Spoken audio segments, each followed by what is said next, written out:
Dr. Jazz.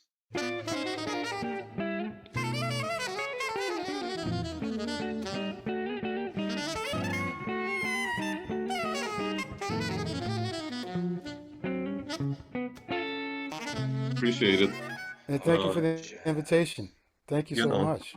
it's I've seen you live so many times actually, and with Christian and with your group, I think in Vienna with your Hurricane. I think that was Yes, right. 2016, 17, maybe. I I was going to just say, had yeah, to about do. 4 or 5. Yeah, I know. I know that what the lost year is hard to remember Yeah, exactly. exactly.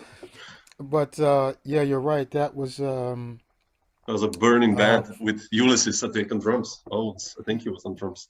yes, Ulysses Owens. Yeah, Yeah, that was 4 or 5 years ago. That's yeah, already, right. right? Wow, Yeah. So, amazing. It goes by so fast. man, we lost 2 years now, like this. I mean, lost, like this perception of time for me. It's really like now kind of what? It's, It's really weird. It's yeah, really weird. Yeah, I know. I know. We're trying to just get a sense of it all, you know. yeah, bizarre times. It But is.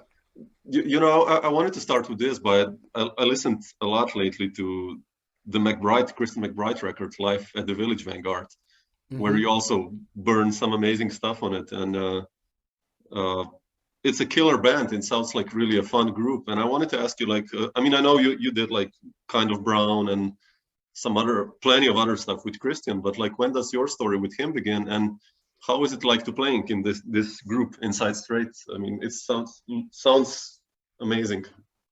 Yeah, well, Christian and I go back to I'm trying to remember we did a record together.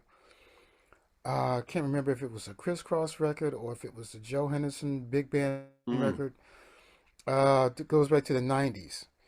And of course, as soon as Christian got to town, I mean, you know, I mean, we had he's a generational talent, and yeah, so right away he made a huge impact because of his talent and his knowledge and his wisdom and musical wisdom well beyond his years. He's an old soul, yeah. but it was one of those records. And then I think we had done probably on a couple of concerts together with other people. And so when he formed this group, we've been together now. Oh my God, man! It's I can't remember when the group started. It's been over 10 years. Oh wow, Um, already, yeah. I think it's like 12 or 13 years or something now. It goes by so fast. But he put this group together. We started the group at the Village Vanguard, and really the group is like it's just a group of friends. So it We're sounds like, like yeah. brothers. Yeah, it's family. It really is family. Um, and so that really reflects in what we play and how we play and just the chemistry and the trust that we have each other on the bandstand and off the bandstand. So it's a very unique situation in that sense, because as you know, you don't see a lot of bands these days with long Yeah, longevity. exactly. Yeah. It's very rare, and I've been very blessed to be a part of a few groups like that. Maria Schneider being another orchestra, another ensemble like that, um, and my own ensemble. Yeah. So and also with Buster Williams, who I've been playing with since 1991. Oh wow, man. So, yeah, but in general, you don't see a lot of groups these days, that have that kind of longevity because of the nature of the business and the industry. Um, so with Christian's band, it really is a nucleus of friends, and so when we play together, there's just total trust and total fun, and it's really just like getting together every night on the bandstand, like, as if we're getting together in someone's living room and just Yeah, having a that's the great best. time. Yeah, that's the Yeah, best. Yeah. yeah. How is he as a band leader? Because like, you said, like, it's a group of friends. And also when I check, you play each other's songs. It's not like Chris, I mean, it's his group, but it's not like only his songs. It's Miss Angelou. You play, for the Yes. great Maya Angelou. I mean, I love her poetry. And, there's a tune by Yes. Warren and Peter. Everyone contributes songs. Like, how does this process go with you within that group? Yeah, he's very giving and supportive in that way. As you know, Christian is a prolific composer. I Yeah. mean, he's composing all of the time. And our book of tunes now is probably like 30 or 40 tunes easily. And at least, well, over half of that is his. Like three-quarters of the book is his. He could easily he could easily bring in 20 more tunes, Sure. you know. But um, but no, he really has invited us to bring in music. Because he loves playing other people's music. He really encourages us and respects us all as composers and total musicians. Um, so everybody in the band has brought in tunes as part of the book. But that just reflects who he is. Mm, yeah. Because if you've ever met Christian or been around him, you when you meet him the first time, it's like you get the feeling like you've known him for 20 or 30 years.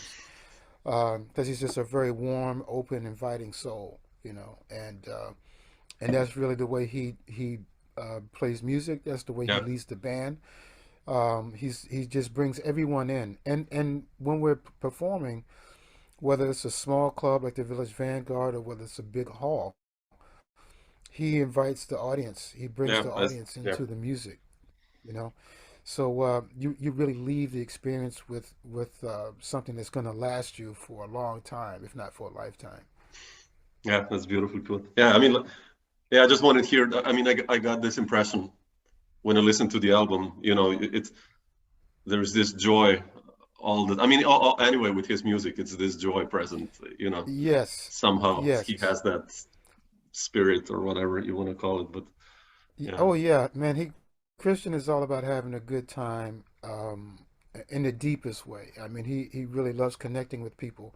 I think it reflects his upbringing. Just that sense of community, and he understands full well that our jazz community, well, just music, period, not just jazz, but music, is a big community, Yeah. and he wants the audience to be a part of that community. He doesn't want to play down to the audience or just to play appeal to them intellectually. He wants to appeal to the audience spiritually. So he wants them to be a part of the performance. Yeah. Um, So important. not just come in and observe it. He wants them to experience it. So it's really like a party every night in that sense. Yeah. Is this like a stance also that you take? You being a band leader, like let's say Wilsonians, grain the Vanguard sessions. I listened to a lot to that one. It's a killer band, but like even when I saw you in Vienna, you seem to have this spirit also going on. Like I would say, this is you approach this as the same way, right? Very Being a much band so. leader. Yes, very, very much so. Yeah. And that's just part of it reflects, my upbringing, growing up in a community, having a sense of community, and also my experiences of being around older musicians and Yeah. seeing the music performed when I was young, even before I started performing, and getting the sense of how musicians and music connects with the audience and being a part of the total experience. And it's really about the mission of being an artist. Mhm. Why do we do Yeah. this?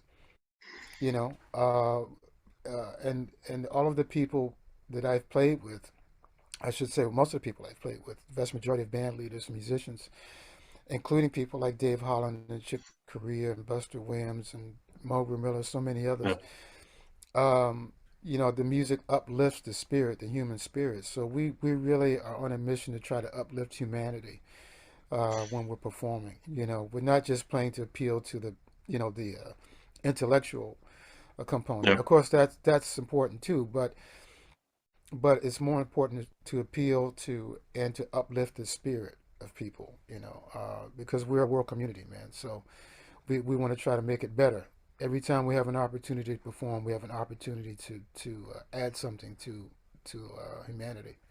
Yeah. It's true. Yeah. I mean, like this is like when I ask people who saw Coltrane live, and many of them Yes, said like, they came into the room, into the club, and there was this aura going on. They didn't even start playing, and it was like this special something. And then that's they just right. hit it, That's and it right. was just like, wow, okay, we're there somewhere, Yeah. wherever. Yeah. Yes. Yes. I've talked to people who saw Coltrane live, and they say been the experience, and I've experienced it when I've gone to see some amazing performers, people like Wayne Shorter, Jackie McLean, Mm. Sonny Rollins, and even before they play a note, man, the energy is already just, Yeah, I um, love that. Yeah. yeah, it's beautiful. It's really beautiful. Yeah. Who were like the first guys you saw, like let's say in mid 70s, I guess, late 70s, that kind of the jazz guys Well, that blew your actually, mind?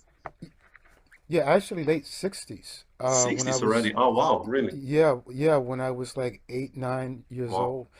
old. Where I grew up in Virginia is a town called Hampton, Virginia. And starting in 1968, Wow. there was a Really? festival there, pardon me, produced by George Wein, Hmm. because was expanding his Newport festivals. And so one of his festivals was in my hometown at what was then Hampton Institute, now Hampton University. Mm. And many of the artists that he would have on the Newport Festival would be on these festivals. So I got to see people like Cannonball Adderley, Oh, wow, Roland, man. yeah, Roland Kirk, Eddie Harris, Les McCann, Freddie Hubbard, Sly and the Family Stone, Oh, um, wow, man. Wow. yeah, Count Basie. I got to see these performers when I was very young. My father took me to the festivals every summer. And that was really what lit the fire for me to want to play music, was seeing these performers, very young. So when I was 12 years old, that's when I started my formal training. But fortunately, I got to see these people a few years before that. So I was very, very blessed, very lucky to see this music live, Yeah, at all a these very young greats. age. Yeah, Yes, yes. that leaves an impact. Yeah, I remember when you're a kid, like those first concerts, that's like stays somewhere there. I think so. I mean, Yeah, yeah, because when I after I saw, I think Eddie Harris Les McCann group, and that record, Swiss Movement, yeah, sure. Mhm. Yeah. which is a huge hit, and my father had that record, and also Quincy Jones, Walking in Space. So I started, buying records with my allowance, when I was 9 and 10 years old, and because records are very cheap then, and but I had to wait for a couple of years to start my formal training because of Sure. Yeah. the school system, for what was available then. But I really wanted to start playing when I was like 9 or 10 years old, but I had to wait. But I was buying records in the meantime and listening to the records. So yeah, it was a fun time, man. Yeah. This kind of explains now. I mean, I wanted to ask you this later, but why you have ATC by Eddie on your first record and those Yes. peculiar, I'll put it like this. I mean, amazing compositions, but not really so known in this jazz Right. canon to wider audience. I'll say it like that. And Yeah, you're right. Yeah, Eddie and Rasan were really my first two major influences. Again, just seeing them live at very young age and buying their records, listening to them. So I was way into to Eddie Harris, man. He was my man, still is. And as you know, I mean, really still is an underappreciated genius and yeah, innovator definitely. Yeah. on so many levels. And I try to turn my students on to him because, of course, Eddie having passed away some years ago, and people not, young students really not knowing of his music and not knowing of, his innovations. So, Yeah. but I felt like when I did that first record, I wasn't composing a lot at that point, so I was just trying to pick some choice material, and ATC was such a hip Yeah. tune, Yeah. Yeah. Yeah. I love uh, it. Yeah. and I thought it fit the group that I put together, so that's the reason I had it on the record. Hmm. You mentioned you didn't compose back then, but when I look at your discography now, you've been extremely prolific still as a composer in the last 20 years or 25. Like, I mentioned Miss Angelou on Kristen's record, and on the Hmm. last record, you wrote some amazing. I love that one, that spherosophically or something like that. It's called Oh, philosophically, the yes, angular lines and kind of like almost monkish sounding. And what's your yes. approach? Or when you write a ballad like Chrysalis or something like that, you have like the most beautiful melodies. Like, what's your Oh, thank you. approach when composing, and when did you start composing? Actually, I mean, I know you were, on the Dave Holland record, you have the Benevolent one, and uh, Hmm.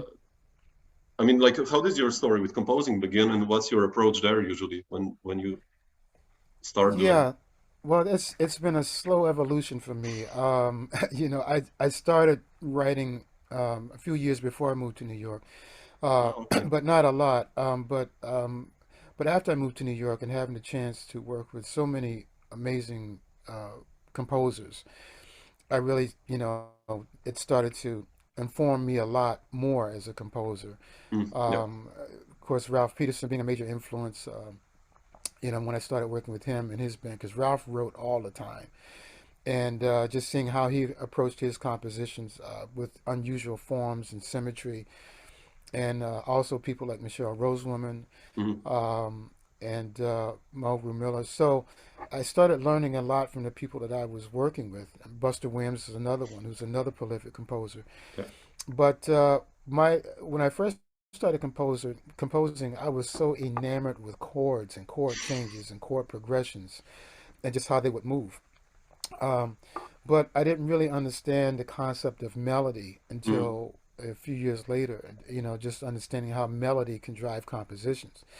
Um, so with looking at chords and harmony, it informed me a lot about voice leading, which Yeah. helps a lot because you get to see the line and how lines lead. But really, what informed me about melody when I started working with a few older musicians, and I got a chance to work with the great Buck Clayton. Really? Oh, Um, wow. yes, yeah, Wow. I I know worked that. with Buck Clayton's. It was a small big band he had, Wow. and he wasn't playing at that point, but he was leading the band, and some of the players in that band were people like Grover Mitchell and Jerry Dodgen, Hmm. um, Oh, yeah. and Amazing. he had Bill Davis on organ on a couple of gigs, Oh, wow. and yeah, and also working with Lauren Schoenberg also had a big band, um, and so he had a lot people like Danny Bank in the band and Eddie Burt, um, and Mel Lewis. Oh, And really? Yeah. so, yeah, and so these musicians were, these guys were like some of the rank and file players that were around in the 50s and 60s. And hearing their approach to improvisation really informed me about melody because they were masters of melody. Yeah. So it changed my whole way of thinking, in terms of improvisation and composition. So, and I understood that, man, it's much more challenging and difficult to really master melody and just the art of creating melody.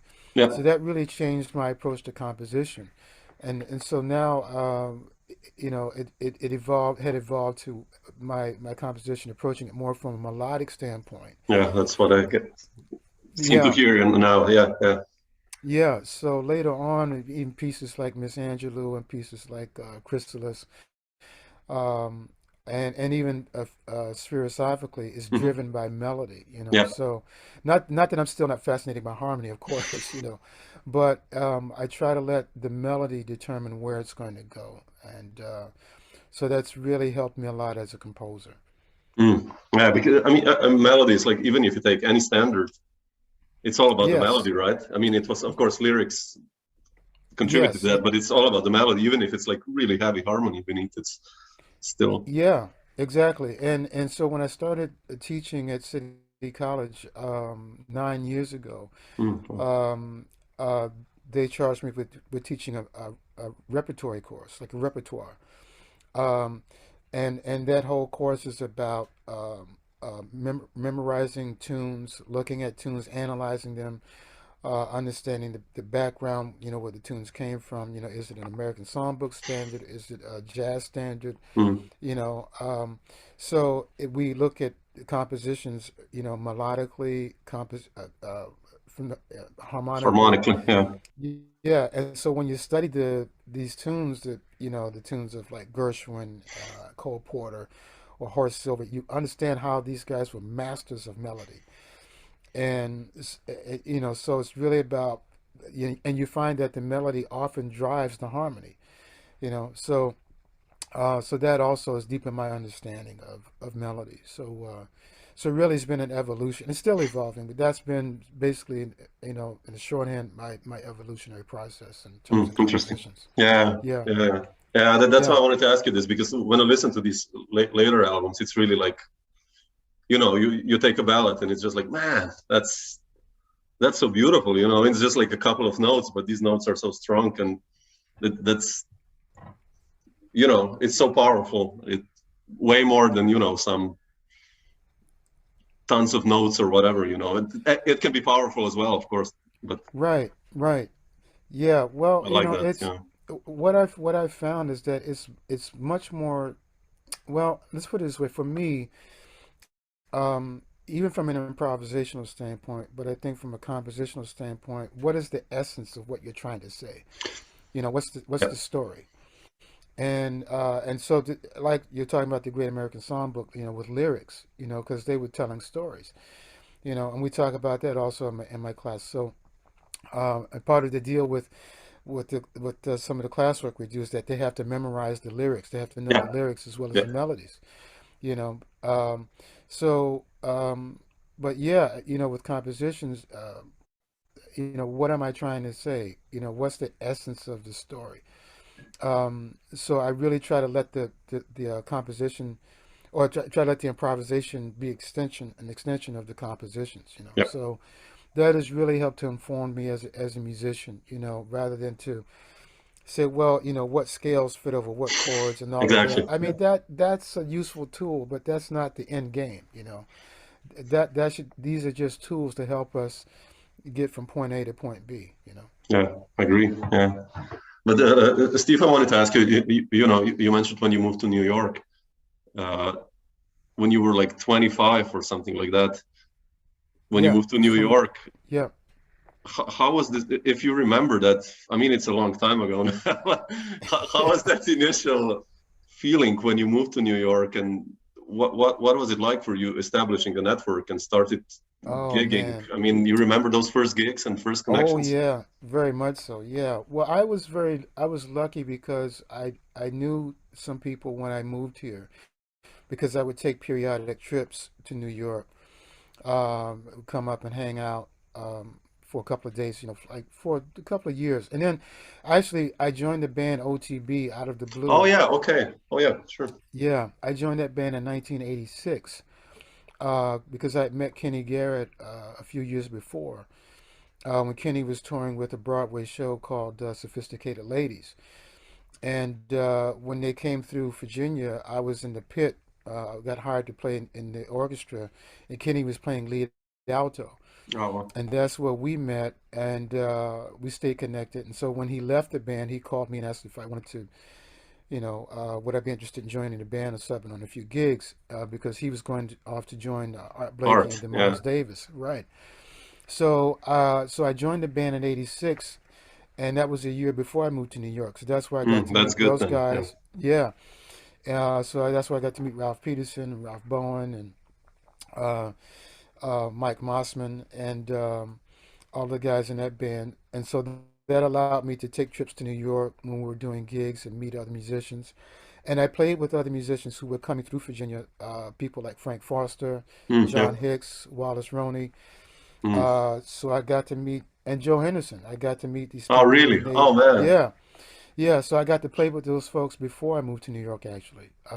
And also when I was in school in Richmond, Virginia, the school called Virginia Commonwealth University, we had a lot of people that came through as artists in residence. So people like the Heath brothers, Oh, also Frank Foster, Benny Carter, Betty Carter, whew. Art Yeah. Blakey, Woody Shaw. Oh, So I got to meet a lot of New York musicians before I moved to New York. So that helped my connections when I moved here in 1987. mm. But it was exhilarating, exciting, and terrifying all at the same time. Because before I moved here, I was working a lot, working continuously in Virginia. I was working in a funk fusion band. I was playing straight Yeah, ahead. I well, was playing all kinds of stuff. And then when I came to New York, I was starting all over again. So I had to go out and meet musicians and get connected. But It was a gradual process where I had to get out and meet people and go and listen to people, sit in, like most of us do. You go and sit in on gigs and jam sessions. So my first couple of years was all about networking. Yeah. Um, and then I joined Lionel Hampton's group in 1988, and that helped enlarge my network. And then so working Ralph Peterson's band and Michelle Rosewoman, and then Buster Williams, How did that who happen? Yeah, with Buster, actually. yeah, well, Billy Drummond, the great drummer, Yeah. who I'm sure most of your audience would know. Well, Billy and I are best friends from Virginia, and Oh we yeah, actually used to, exactly. yeah, and we used to take trips here together to New York. And so Billy moved here just a few months after I did, and he started working right away, for good reason, because he's so great. Oh man, yeah, he's one of the best. Yeah. Yeah, so he joined Buster Williams's quintet, and so uh, when Ralph who, wait a minute, I'm sorry, I'm getting some timers now. Ralph Moore. More, yeah, oh yeah. There's gonna be so many Ralphs. But Ralph Moore, uh, the great tenor saxophonist, one of the greatest. When he left the band, then Billy called and said, "Hey man, Buster needs a saxophone player." And he gave Buster my number, and Buster called, and Buster said, "Hey, look, man, I got your number from Billy and also Renee Rosnes, Oh yeah. who had also joined the band, and Renee was also on Out of the Blue." And so he said, "Look, man, I don't like to audition players. They gave me your number, and I'd like for you to come and play in the band." So I'm like, wow. Oh wow. Wow. And so I joined his group, and that basically was the start of like working pretty steady in New York. And one thing led to another, and started working with different people. Wow, man. When was the first time you went to Europe then? Was it with Lionel or with Buster No, actually? Or actually, with Out of the Blue. oh, already? Oh wow. Okay. Yeah, Wow. 1987, I think it was my first trip to Oh Europe. wow. Yeah, Okay. 1987, and that was my first trip to Japan also. So working with that band was my Wow. first trip overseas. Yeah. Wow. Okay. Yeah, I didn't know that. I mean, I know Out of the Blue. I think I have one record, but I didn't know you guys also toured Europe and stuff. I thought it was more like the States Yeah, and yeah. yeah. Actually, we were working more in Europe than we were in the Wow, I didn't States know that. when Really, I I didn't know joined that. the Wow, band. really? Yeah, Wow, amazing. yeah. Our gigs were pretty scattered in the States, and it was like after I joined the band, we were together for maybe another couple of years, and then the Then, group yeah, broke up. But it was a great transition to New York because those I'm guys sure. were all unbelievable musicians, and um, just and also just starting to travel and getting to meet other musicians. And they were all great composers also, and that also helped my composition. Because those guys could all write really, really well. Yeah, So yeah, that helped. Yeah. How did then? We talked about New York Summit already. Your debut as a band leader. How did that one happen with Jerry and Dickens? I mean, and how did you decide to do that? I mean, to become a band leader? Did he approach you, or like when did that moment begin? yeah. Well, I guess he had heard of me through OTB Okay. and Ralph, and he contacted me. I think it was 1990. He contacted me and asked me about doing a record. And because he said, man, he of course he was recording a lot of young musicians, and I was very reluctant to do a record. I felt Oh like wow, I really? wasn't Okay. ready. Yeah, I felt like I wasn't ready to do it as a band leader. But he said, no, man, it's cool. And you could just put a group together, put a quintet together, and come in and do some tunes. One day recording. I thought, wow, really? And I told him, I said, "Well, Jerry, I'm not really, composer yet. I'm still working on it." He said, "No, that's cool, man. Just think of put together a good program, some good musicians, and let's talk about it." So, so I thought about who I wanted to work with, and I had met Carl Allen a few years before when he was working with Freddie Hubbard. Yeah. And also I had met Mulgrew Miller, and so those were two of my favorite musicians. Yeah, Mulgrew, man, on Um, that record of yours, whew, he's killing it. It's incredible. I mean, he was for oh, me. For me, yeah, one of my yeah, favorite piano players of all time, really. It's yeah, yes, yes. And I had seen him with Betty Carter and with yeah, Art Blakey and Woody Shaw, and I said, man, well, he was like of his generation, he was yeah, the guy, you know. And so I knew I'd wanted to work with him, and also with Carl, because I had met Carl and we had talked and talked a lot about music and stuff. And Carl was also great, one of the great young musicians in yeah. terms of being a band leader and how he approached the business. So and then James Genus, who is also from my hometown, and Ah, really? I didn't know. Wow. yes, and I've known James since he was like 14, and he was already great. So he had just moved to town and had started working right away.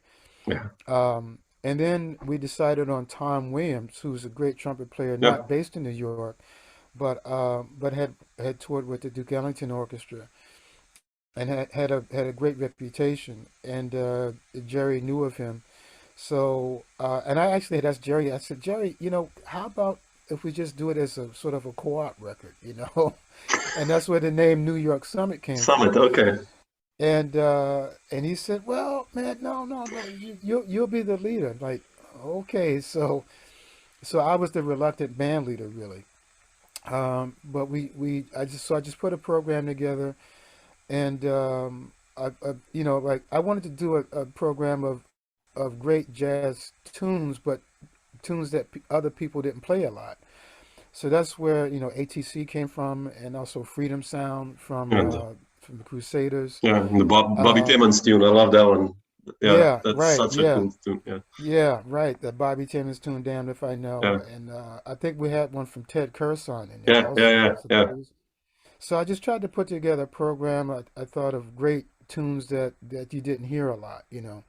So so that's how we did it, and we went in and recorded it in one day. And uh, it's quite frankly, it's one of those records I can't listen to a lot because I don't like my own playing on that Oh record. man. I'm like, oh man, so like, but I have to thank Jerry because he gave me a lot of trust, a lot of encouragement, and all of those guys also because they agreed to do the recording, and we had a great time doing it.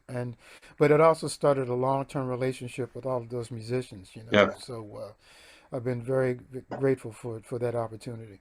that's a milestone also for you starting to become a band leader. You kind of Yes. broken the ice, or like okay, Y- it's easier than kind Yeah, of ish. I yeah, mean, yeah, yeah.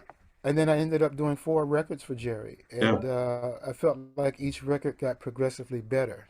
So I really have to thank Jerry, for giving me those opportunities, man. Because yeah. He was as you know, important. he Yeah, he was he was a very important figure in the music, and he left quite a legacy. yeah, So I feel very blessed to have that opportunity. yeah. Absolutely. Especially for your generation and even a little bit younger. I think all Yes. of you guys, through Chris, it was so important, really. I think for you, every one of you Yeah. becoming band leaders, and at least promoting the music and all that. It's so huge. Well, yeah, absolutely. And when you look in that catalog and you see Yeah, the roster of musicians, man, and all of those musicians, great innovators who've had such a great yeah, impact on the music. So yeah, he was like the blue note of his time. yeah, yeah. It's Yeah, quite underrated in a sense that it's not so much spoken of, this label. I mean, it is, of course, we know all these records, but it's kind of forgotten through the other big ones, like kind of how important right. actually, I think, in my opinion, it is for the development of jazz, especially, Oh, absolutely. Yeah, so because so many of the artists of my yeah, generation and before me did their first records as band leaders on his yeah, label. exactly. Or sometimes their first records, period. So yeah, you can go all the way back, man. There's so many great musicians on those records, man. Yeah, So it's incredible. It's, it really is. They stand the yeah, test of time too. So yeah, yeah, yeah, definitely. very important. Yeah. But speaking, I just wanted to go also staying in the 90s. Uh, I think the first time I heard you was on Points of View by Dave Holland. Mm, And I transcribed all of the melodies on those records, the quintet records. I tried at least. Yeah, wow. But it's like a 7 and a 6 and whatever, and then Yes. I transcribed, I don't know what you played and then what Robin played, or whoever, and Steve, and then you had like 4 Oh lines and man. Dave, and but how did the Right. story with Dave begin, and how was that experience like for you? I mean, it was such a burning band. It was an amazing experience. Uh, here's another instance where I don't know how, but Dave called me. Oh wow, okay. I think it was 1996 or 97, and he called me and said he knew of my playing, that he liked my playing, and that he asked me to join his quintet. And as you know, he had gone through an evolution of his bands, and I started listening to his bands with the great Steve Coleman, Oh yeah, sure, of man. course, in the 1980s, those bands with Smitty Smith and Steve Kenny Wheeler, Coleman, man. Robin, Woo, Kenny the Wheeler. quintet, man. Oh That's my God, those bands were yeah. just unbelievable, man. And Even now, if you put those albums on, like yes, like Razor's Edge and those records and that's Seeds right. of Time, man, that's That's right. so modern still. Yeah, Yes, those are groundbreaking records. Yeah. yeah, So when he called me, I was just, like, wow. I like, man, how did he call me? I'm thinking of all of these other great saxophone players he could have called. But he said that he was getting ready to do a tour of Europe, and he would, he was changing the quintet, and he would love for me to join the band. mm, And I said, sure, I would be very interested in doing that. So, so what happened? The tour that we did was in late summer, I think of '96 or '97, and so we couldn't get a full rehearsal together because everybody's schedule was sure. very busy. So what happened? He was doing a tour with Herbie Hancock earlier that summer, and he said, "Well, look, at the end of that tour, he was going to come home to New York, and that he and I would get together and run through the music." I said, "Okay, well, that would be great." So just he and I got together, just the two of us. He Oh sent me the wow, music ahead of time, man. and just the two of us playing, and it was like, oh my God, man! And what he can do with all of these time signatures, he would do it like a Rubik's cube, man. Yeah, He that's he could, yeah. yeah, shift the time on you to come right back. But I learned so much playing with that band. Every night was like an adventure. With Robin and Billy Kilson and Yeah, Steve man, Billy. Nelson. It's like, Yeah, yeah, man, exactly. yeah, And I had known Billy. I'd met Billy Kilson actually back in the 80s really. when he Oh was, wow. yeah, because Billy Kilson is from the Washington D.C. area, so we were just a couple of hours apart. And I had met him then and heard him play and knew how great he was. And of course, Steve Nelson I knew because Steve was on some of my previous work. But to hear Steve in this context was a completely different side of him.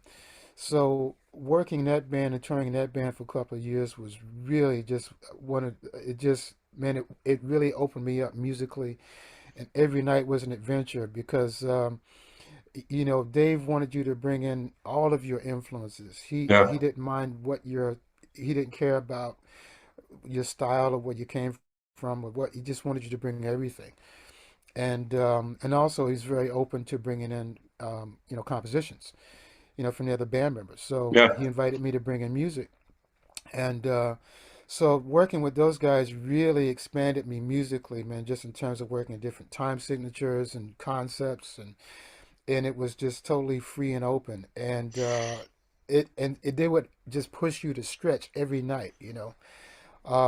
And many nights, man, I got lost. I got completely lost, but it was oh fun sure, yeah. getting lost. Oh yeah, sure. You know, and it helped me to not be afraid to get lost, to go out and probe and treat it like an adventure. And so it was so much fun, man. And everyone was just like very encouraging, and it was a beautiful, beautiful band. And Yeah, yeah. we had so much fun on the road, and it was really just one of the best experiences. And Dave, man, Mm. is such a beautiful human being, and such a great band leader that it's just one of the great experiences I've ever had. Yeah, yeah, that's beautiful. Beautifully put. Like, I Yeah, wanted to ask you about the yeah. Rubik's cube because when I have some bootlegs, by the way, of that band. Uh, of I'd love to hear them. yeah, I'll send you. I have to search them on my external disk from Germany. Some and you know you guys played like 11 or 7 like Dave's tunes or and then you know him and Billy sometimes that 7 suddenly there's no 1 anymore. I mean there is of course, Right. but they don't emphasize it. But I wanted to ask you, how did you cope with that actually, and playing odd meters with those guys who are like masters of that stuff? You know, how was the initial experience for you? Yeah, well, I didn't really approach it scientifically too much. I mean, because they made it feel so natural and organic. And and whatever they were doing, it's like I almost understood it right away Yeah, because they just made it feel so natural. And yes, there were times where, where we think of the one in terms of being the top of the form or marking it somewhere in the form. And what was so great about it is that they would always know where to reference that one, whether it would be at the top or the middle or yeah, whatever it was, somewhere in the form. They would always know where to reference it. So, in a sense where sometimes where you felt like, man, I'm lost out here. I don't know where I'm at. Then they would give it to me, a reference, and I'm like, oh yeah, okay, now I get it. I yeah, understand it. And then sometimes they would just be so playful with it, like, man, we're just gonna have fun. We're yeah. not gonna try to force anything. So the way that they approached it made it feel so organic and so natural and so much fun that, sometimes I would think about it after the gig or think about it in between, the night after, like, okay, now I get what they were doing last night. Now I see what they were doing. And then I could start to Yep. feel and hear it. And when I would practice it, like, oh, okay, now I get what it is. I could feel like I began to understand it in terms of time and space. Not so much in terms of like, 4 against 3 or 3 against 4 or 2 against whatever. I just begin to hear it like, okay, well, here is the measure or measures or the form, and I could begin to understand it in terms of time and space. Like if I had this much space, I could divide it any way I Yeah, wanted to, sure. because that's what they would do, you know. But it wasn't like they said, hey, man, here's what we're going to do here. We're going to divide this up like that. They would never approach it like that. It was just like Billy or Dave or Robin might start something, and that's where it went. And then it was like, well, let's just see where it goes. Let's see where Yeah, it takes I us, love that. Yeah, that's beautiful. Yeah, Yeah. So if it brings us right back to the top of the forum, great. If not, well, who cares? We'll keep going. It doesn't matter. We'll be able to find our way back. But then I also understood that was the legacy of the Miles Davis quintet, and what Miles's bands had evolved to, in the late '60s, of course, and Dave was part of that legacy, and just having that sense of adventure yeah, to go out there and having the audacity and daring, yourself to like, well, let's just see where it goes. It doesn't have to be calculated. So, what Dave and Robin and Billy would do, to me it felt like a Rubik's cube sometime, where this is like, well, here it is. Here it is, the cube with all of the white and the blue and red together. Now we're just going to turn it yeah, and exactly. keep Yeah, turning it and see what happens. Let's just keep going. you know and who cares if if it comes it together or doesn't not. matter. Yeah, yeah, sure. Right. So what they would do with the time and form, sometimes it feels like, oh, now they do it that way, oh, now they're going to change it that way. But and sometimes I feel like, whoa, what's going on here. But then I began to embrace it and just embrace the adventure. And it just felt like so much fun at a certain point. And even when I got lost, sometimes I look back and we would just start laughing. So it wasn't like I was, like on the hot seat being tested. Yeah, We're just like, let's just see what happens. Let's go with it. So once you embrace that, man, a whole new world opens up musically. And so you begin to understand music in terms of space and time. And then later on, that took me back to hearing Ornette's music. Um, yeah, you know, exactly. Yeah, and then the Sonny Rollins period where he was influenced by Ornette and the stuff he did with Paul Bley, and hearing that music, like understanding it a lot more in terms of space and time, and really understanding the freedom that you have with form. So and that you, even within a conventional form, you have total freedom. exactly. So Yeah, so it it's really was beautiful. a beautiful education, man. Yeah. It's like Dave's Conference of the Birds, like 1971, I think, and you listen to Yes. Sam Rivers and Yes. Braxton, and it's just like, man, Right. what they That's right. play within the forms, like the Yep. 5/4 Conference of the Birds, or it's just like, whew, man, incredible stuff. Yeah, Yeah. it's so Yeah. beautiful. And Yeah, then also with when you with other art forms, when you look yeah, at dance, what dancers do, the having it because they have so much freedom inside of form, and then when you look at the artwork of say Jackson Pollock, yeah, or any great artist, you see they have that canvas, with a set dimension, but what they can do inside of it is limitless. exactly. Yeah, So it just informs all of your musical and artistic vision. yeah, it's beautiful. Yeah. Uh, Steve, I also wanted to ask you about talking about these 90s. You started working with Chick then. I mean, I cannot avoid this period of yours, which is in a way, when I listen to the Origin band, it's those guys, Chick and Dave, came the same. You mentioned Miles, kind of the same almost, and they did the Circle band and everything. But it's still Yes. those two bands are completely different in a sense Right. compositionally. But I wanted to ask you how did, if you compare, I mean, not even it's wouldn't be justified to compare them, but like both of them are amazing, of course. But how would you compare Chick's and Dave's approach to music? You as being as a sideman, and how did the story with Chick begin? Actually, like, was it also one of those calls that, hi, here's Chick, and Yeah. Well, I was working with Avishai Cohen's band, the bassist Avishai Cohen. And I was working with Dave also, but mm. at the same time. And then Avishai had a record date. He got signed to Chick's label at the Oh time, yeah, Stretch Stretch, yeah, Records. exactly. So Avishai came and told all of us, "Hey man, we got to deal with Stretch, and we're gonna do a record, and Chick's gonna be there. He's gonna produce it." So like, oh wow, this is Wow, amazing. yeah, sure. So we did the record over the course of a couple of days, and I got to meet Chick, and he was really just very gracious and easygoing and great to get along with, and very encouraging, and I just chalked it up to just a great experience of playing with Avishai and the cats and being with Chick in the studio. I was like, man, what a beautiful 2 days. And so I went out on tour with Dave, and so in between tours, Chick called and said, "Hey man, it's Chick. Hey look, I've been writing some new music for a sextet, and we're gonna do just kind of a rehearsal. I just want to see how this music sounds. We're just gonna do sort of a rehearsal kind of gig. Would you be interested in doing it?" Like, yeah, of course. And it was at a club in upstate New York, in Schenectady, New York, called the Van Dyke. And he said, "Yeah, we're just gonna, rehearse and play for a couple of nights and just have some fun." He never said, "I'm gonna put a band together." He never Oh said wow, that. okay, wow, So I just saw this as another chance, like, to be with him for a couple of days, you know, and Steve Davis and Bob Shepard and Adam Cruz and Abishai.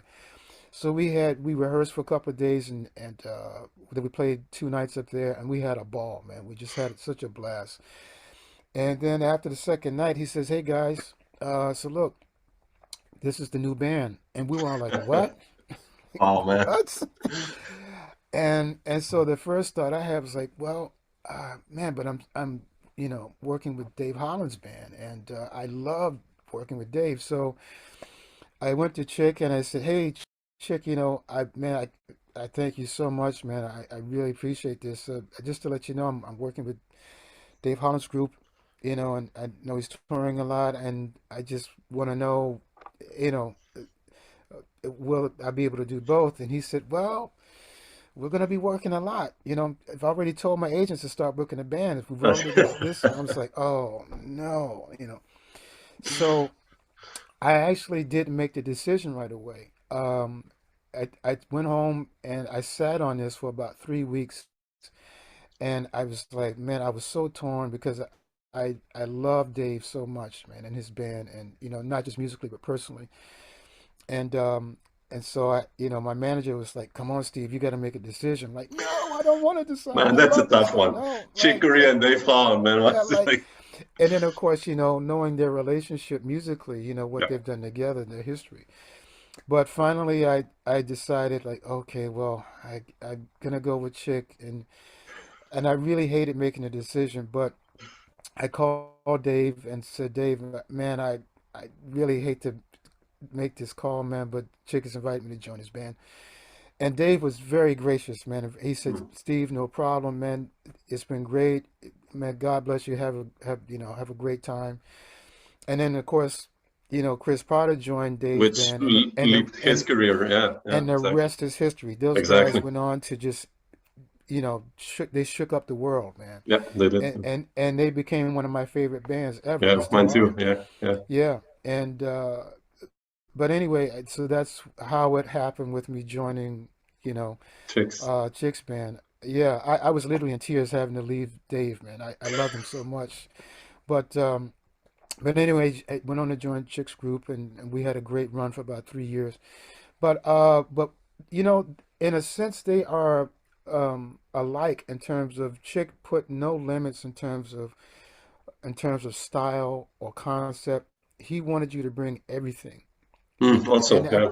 Mm. and so both of them as band leaders, they they they pushed you every night. They kept urging you to push yourself. I think in a sense they both could feel your comfort zones as a musician, and they wanted you to go beyond your comfort zone Yeah, it's the every night. best. Yeah. Yeah, yeah, they kept pushing and pushing. They kept nudging, like, yeah, keep going, keep going. Let's see what else is out there. Let's keep going. Don't be afraid. Let's go out on the cliff. You know, and so there was that sense of adventure every night, man. I think in terms of, I guess if you want to compare, Chick's compositions tended to be a little more structured. I guess Structural. maybe Yeah, because yeah, yeah.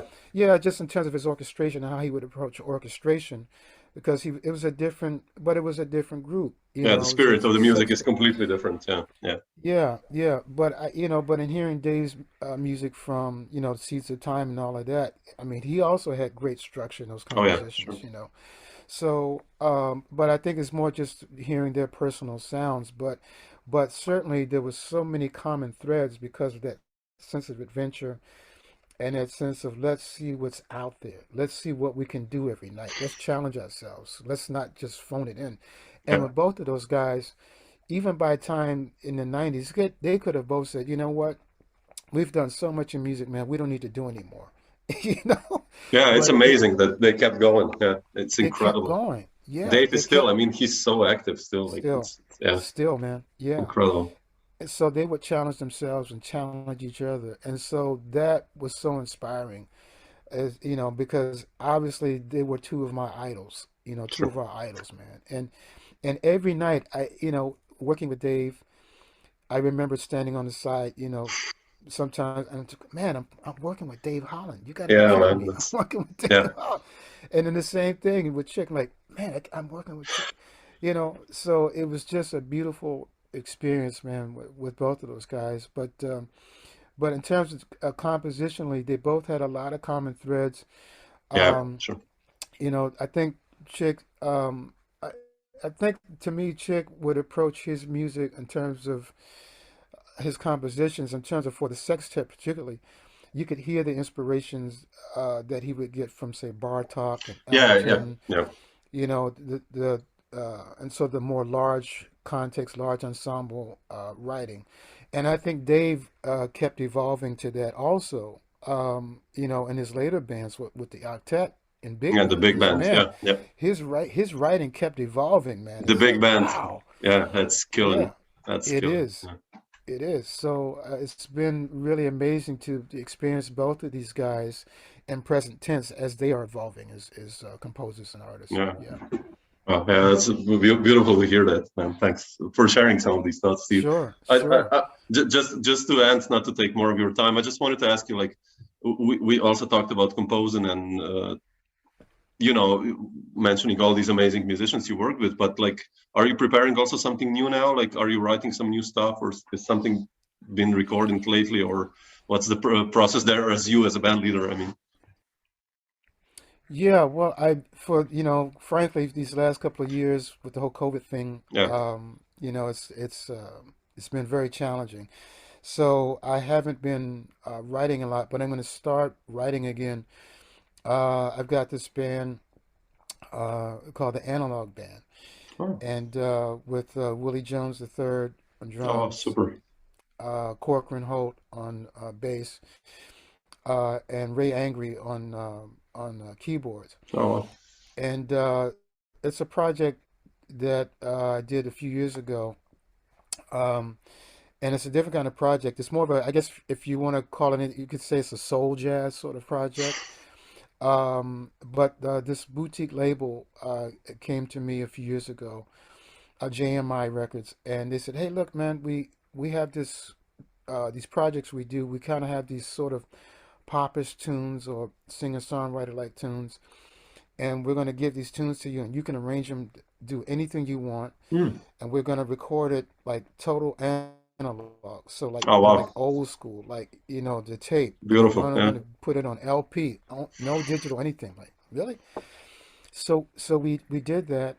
They released the record, and then we did some gigs with the band, and the band just sort of kept evolving musically. So we're going to do a live recording in April at Oh, Birdland. oh, wow. Fantastic. Beautiful. Yeah. So I'm going to start writing some music for that group, and I wrote one or two things for the previous record, but now having a sense of what that band does, I'm going to write some things, and we're going to do a live recording, Oh, and fantastic. hopefully come out later this year. So that'll start my writing process again. So Yeah, we need yeah, deadlines. We always need deadlines, man. That's yeah, we're yeah. all the same. It's like, wow, shit, by April I have to Ex write 8 tunes. Oh, e- wow. Okay. exactly, So exactly. funny. Yeah, exactly. So that's what I've needed. I've needed like a deadline, a reason to write. That's usually what gets me to going again. I had hoped during the COVID that I would be writing more, but that was such a big challenge just to keep things going. And Exactly. I was teaching online, so that was challenging. And I had some family stuff going on also. My mother was very ill during that time, and she passed away last year. Oh, So sorry to hear that. no, thank you. But so a lot was going on during that time. But now I'll have the more open time to write again, and again a deadline. So we Deadlines are good, always man. need Yeah, deadlines. Yes, they're deadlines are good. good. Yeah, cool. That's right. That's right. Great. So we'll see what happens. We're Yep. looking forward to hear some new music by you. So nice. Thank you. Good Thanks a news. lot. So Thanks a beautiful. lot. Appreciate it. Thank you, man. Yeah. And a few gigs in between, some tours with McBride coming Oh, up. We hope wow. to come. Yeah, we hope to come to Europe in Oh, man, March. I would love to catch you guys if you come to Europe. Yeah. Yeah, we're keeping our fingers crossed. Yeah.